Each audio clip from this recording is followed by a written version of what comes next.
หมากเงาะหมากคอนโดก็เป็นหมากแล้วมีแต่ห่ม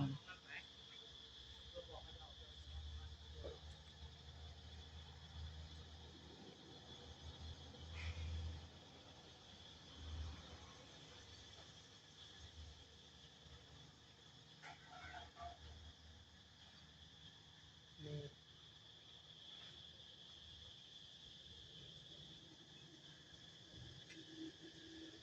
เป็นหมากเงาะ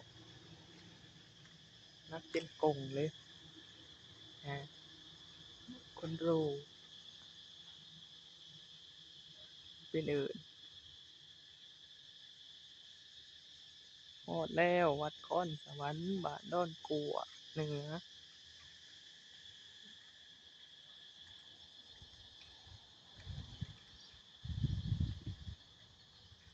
ม่วงก็เป็นสัมสิกินบาทโอ้เต็มหมากไม้เต็มวัด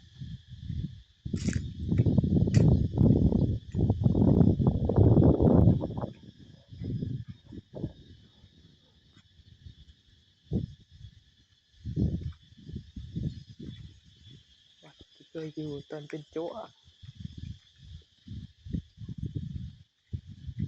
อาจารย์อยู่องค์เดียว